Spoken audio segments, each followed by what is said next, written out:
Hello and welcome to this week's farm design adventure.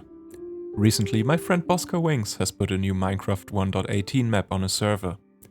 With several players, progress was made fast, and a few automatic farms were created during the first few days. However, we do lack honey blocks. That is why today we will take a look at a bottle-efficient honey bottle farm. If the amount of bottles available is not limited, I would recommend the honey farm design by illmango.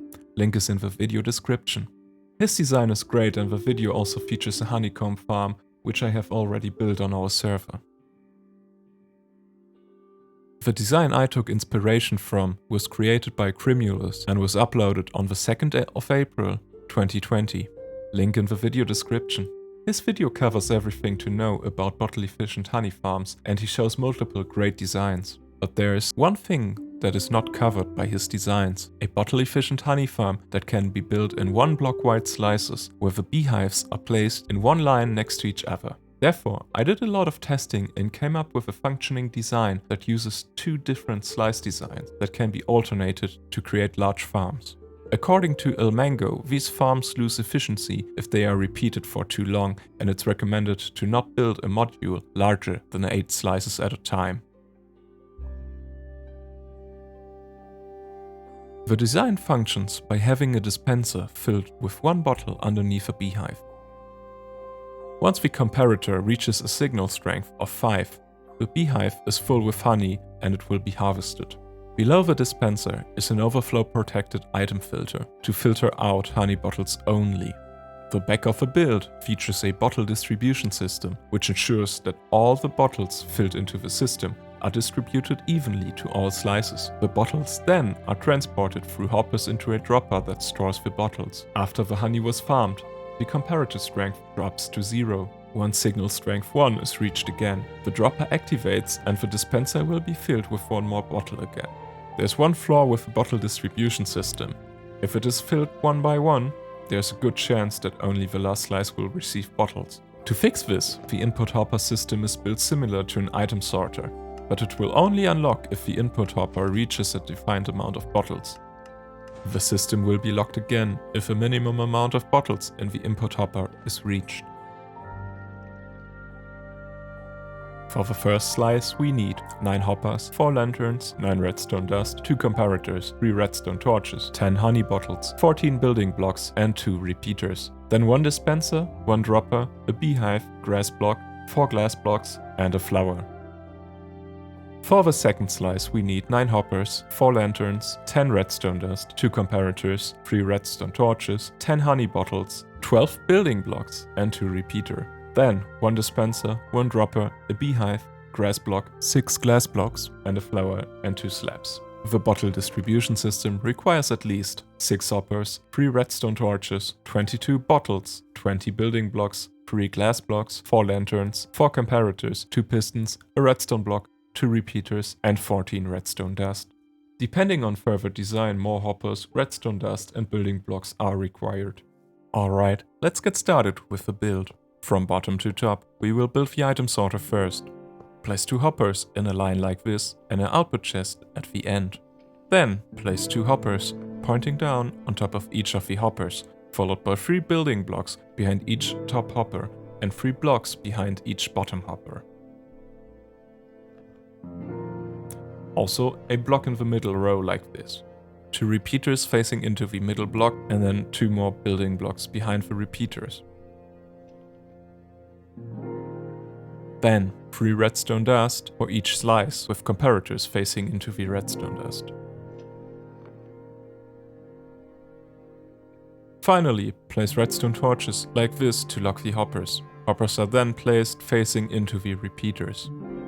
Now place 4 lanterns and 10 honey bottles as shown on screen into the top hopper.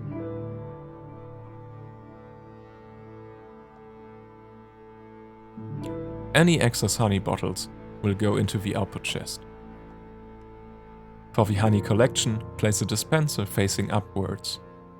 Now the hive on top facing forward with grass blocks in front of the dispenser. If you are in survival, you will have pre-filled hives. The bees will fly everywhere. It is better to place the hives after the rest of the farm is fully built. Enclose the hives with glass all around.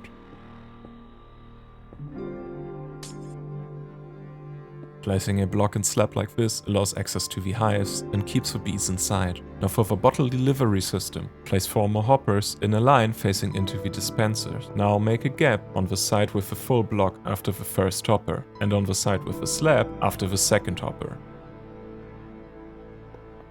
The gaps are filled with 2 droppers facing the dispensers. The droppers can already be filled with bottles. For the activation mechanism, on the side with the slab, place a block behind the hive and a block on top of that block. A comparator on the second hopper, and on the other side a comparator directly behind the beehive. A full block on top of each dropper, and on the short side place 3 glass blocks going up like this, followed by 2 building blocks.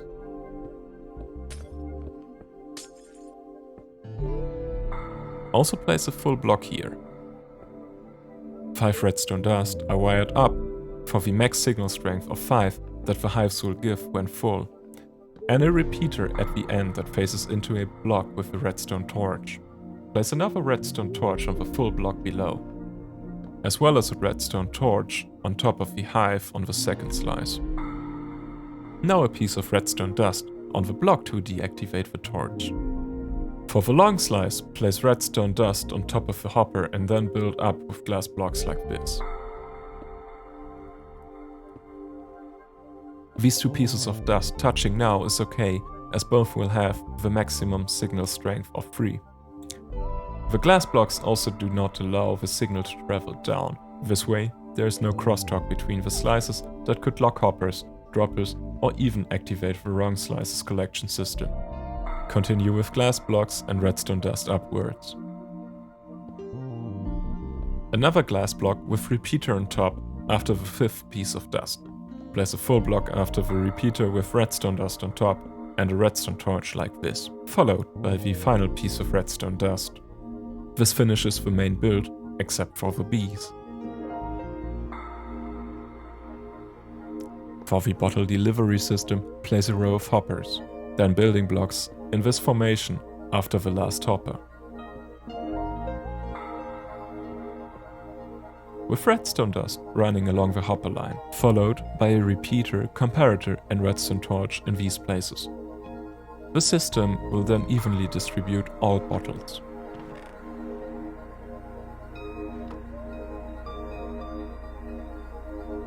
Now that the bottles are distributed into the hoppers, it is time to place the hives in survival. Placing a carpet on the grass blocks will keep the bees inside the hives until the carpet is broken. Now the hives on top of the dispensers break the carpets and place a flower on each piece of grass. Bees cannot escape from the slab, but baby bees can, so make sure that all bees inside the hive are grown up. For the input control system, the hopper line will be extended. Make a platform under the 3rd hopper away from the farm. Place a comparator in subtract mode from the last hopper, followed by a piece of redstone and a repeater. The strength is controlled by a comparator facing the side of the first comparator, followed by a filled hopper. This controls when the subtract repeater can give an output and therefore unlock the input system. A breakdown of the hopper strengths is displayed here. Now lock the second hopper and fill it with 4 lanterns and enough glass bottles.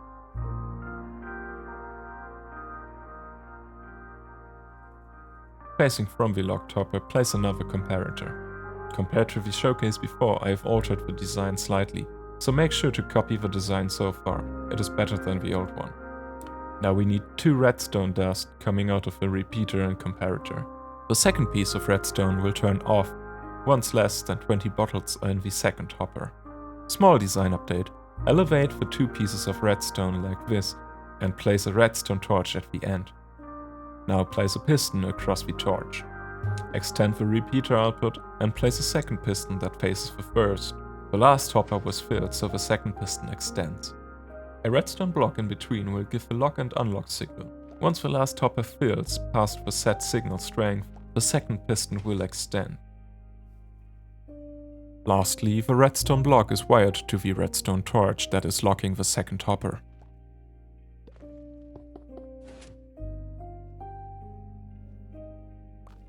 The system will lock once not enough bottles are left in the second hopper. Thank you for watching my first Minecraft video on this channel. and hopefully see you again.